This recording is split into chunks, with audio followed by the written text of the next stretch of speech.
Oui, Manuela Siki, je voudrais quand même répondre aussi et compléter le propos à l'endroit de M. Zerfel.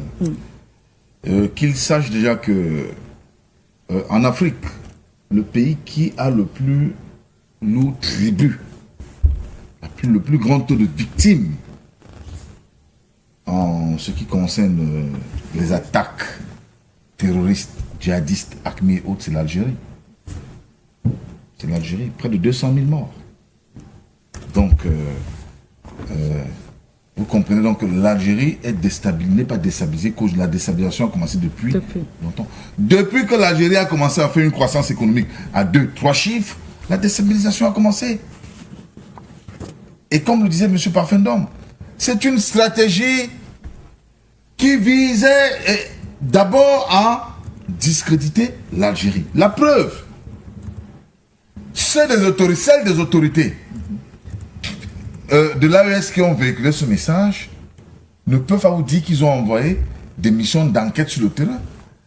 Ils ont repris les éléments de renseignement des agences occidentales qui ont été diffusés, qu'ils ont diffusés sur les médias occidentaux, accusant l'Algérie. Il n'y a aucun service d'intelligence burkinabé, malien ou nigérien qui se soit déployé pour attester de la véracité de cette accusation. Donc, nous sommes dans la manipulation de l'opinion. Nous sommes dans la pure manipulation de l'opinion avec pour seul objectif détruire l'image de l'Algérie en Afrique. Empêcher que l'AES structure cette alliance stratégique avec l'Algérie. Quand on parle des gazoducs, vous avez un gazoduc qui part du Nigeria, qui traverse le Sahara, qui traverse le Sahel jusqu'en Algérie. Tous ces États sont des États, je peux dire, contrôlés, des États existants. Mais vous avez un autre gazoduc qui doit partir d'un point et traverser le Sahara occidental qui est un no man's land, qui n'a pas de propriétaire. Vous imaginez la conséquence? Pourquoi l'Algérie s'oppose? L'Algérie vous dit que tant qu'il n'y a pas un État défini au Sahara occidental, on ne peut pas faire passer des gazoducs parce que on donne encore là une source, c'est une source de nutrition du djihadisme et du terrorisme international. Comment ces territoires qui ne sont pas administrés, comment les gazoducs vont passer sur des territoires qui ne sont pas administrés? De vous à moi, soyez un peu logique. Un peu de logique, c'est tout. On ne vous demande pas beaucoup.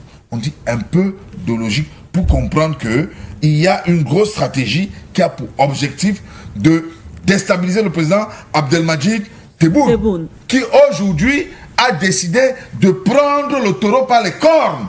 Il a décidé de faire de l'Afrique, de mener l'Afrique vers sa destinée, sa véritable destinée, qui est celle d'être la mamelle nourricière du monde. Et cela passe par une guerre économique. Nous sommes en pleine guerre économique, mes frères. Arrêtons toutes les stratégies qui sont développées par l'OTAN, la France, X et Y. C'est la guerre économique. Et le président Tebboune a compris que pour vaincre les impérialistes, on doit reprendre le contrôle de nos économies. Et il a prouvé. Il a d'abord commencé par reprendre le contrôle de l'Algérie. Dites-moi une seule entreprise multinationale étrangère qui fait son dictat en Algérie. Il n'y en a pas. Il n'y en a pas. Mais il y a des multinationales en Algérie. Elles ne font pas leur dictat. Elles n'imposent pas. Comme Total qui imposait à la Centrafrique le prix du carburant à 2000 francs. Oui. En Algérie, c'est pas possible. Et c'est ce que les Blancs n'aiment pas. C'est ce que la France n'aime pas. Qu'il y ait des dirigeants qui refusent ce dictat et qui travaillent pour leur peuple. Allez-vous-y en Algérie. Est-ce que les Algériens souffrent? Pas du tout. Est-ce que les Algériens souffrent? Faites attention. Je vous rappelle, l'Algérie est le seul pays d'Afrique. Alger, à partir de la capitale d'Alger, vous êtes ouvert sur plus de 140 pays dans le monde. En direct. On n'en parle pas. parce que c'est l'Algérie, les médias occidentaux ne mettront jamais ça en avant. Parce que ça, c'est la preuve que l'Algérie est un grand carrefour. Mettre cela en avant, c'est fragiliser. Je vous rappelle, Air France fait tous les pays d'Afrique francophone. Mais quand un Camerounais qui vit à Toulon va aller à Toulon à partir de Douala, il s'arrête à Paris. Donc il paie le billet, 2000 €, il s'arrête à Paris et il paye encore un autre billet à 300 € pour joindre Toulon, ou alors il paye encore un ticket de train à 200 € pour joindre Toulon. Et Algérie, à partir d'Alger, vous allez à Toulon. Si vous êtes algérien, vous partez à Toulon directement, pas besoin de passer par Paris. Vous voyez, l'Algérie, sur le territoire français, impose. Vous comprenez? Ils imposent, ils vous demandent qu'ils ont le savoir-faire. Ils vont mieux que vous, les Français. C'est ça le problème. J'ai pris cet exemple juste pour que vous compreniez. Je dis bien, Air France, c'est la plus grosse, c'est-à-dire, c'est le flambeau de la politique étrangère française. Mais un Camerounais qui vit à Toulon, qui prend Air France, est obligé de passer par Paris. L'Algérien qui vit à Toulon, hein, qui va quitter l'Algérie pour retourner à Toulon où il vit, il part directement d'Alger pour Toulon. C'est-à-dire que les Algériens font ce que les Français sont incapables de faire sur le continent. Donc vous comprenez qu'ils ne peuvent qu'être combattus parce que c'est la vision. Soutenons l'Algérie. Laissons, je vais répondre maintenant à mon frère du Mali. Il a parlé, il a eu, bon, vraiment, je vais rester, nous sommes dans un rôle pédagogique. Oui. Nous sommes dans un rôle pédagogique. Je ne veux pas laisser les émotions dominer la pensée, comme c'est le cas avec lui.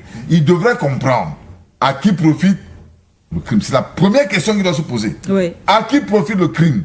Est-ce que ce crime profite à l'Algérie? Je dis non. L'Algérie n'a aucun intérêt. L'Algérie n'a aucun intérêt parce que le Mali a été base arrière des rébellions algériennes. Ils ont attaqué et donc, ils ont attaqué depuis le pétrole algérien.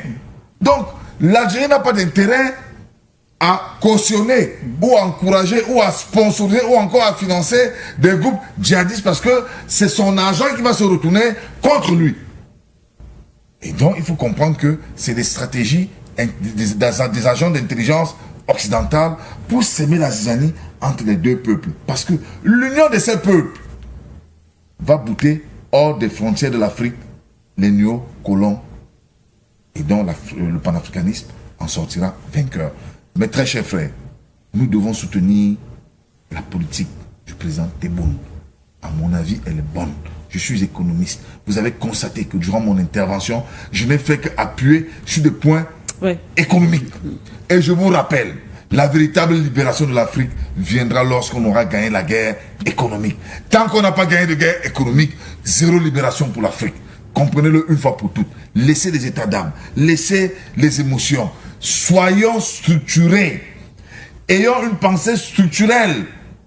Comment structurer le combat pour gagner la guerre économique? Et aujourd'hui, nous avons un leader qui est l'Algérie. Greffons-nous à l'Algérie. Rendons l'Algérie forte. Souvenez-vous du temps des mouvements des révolutions, des indépendances, les indépendantistes, des mouvements indépendantistes de 1960. L'UPC Cameroun se formait où? En Algérie.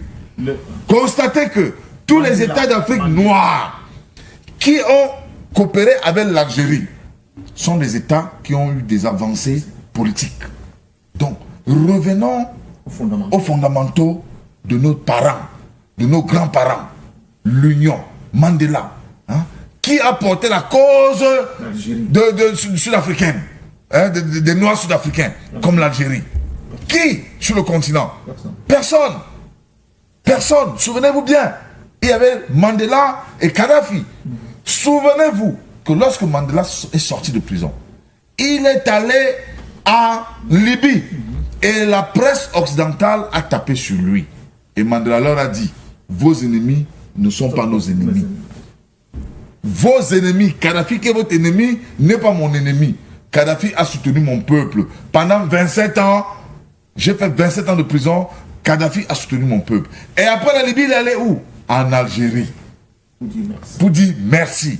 Donc, mes très chers frères, l'union fait la force. L'union fait la force.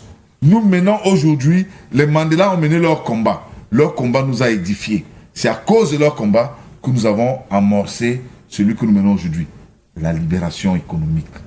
Comme vous voyez, l'Afrique du Sud reste un géant au pied d'argile. Pourquoi? Parce que on a libéré, on a eu la libération politique et les Blancs en Afrique du Sud, les racistes ont gardé le pouvoir économique. Et ça pose toujours problème. Servons-nous, partons de ces exemples pour redéfinir les axes stratégiques qui vont mener nos combats à une victoire. Merci infiniment. Merci à vous, Monsieur Ndiawe.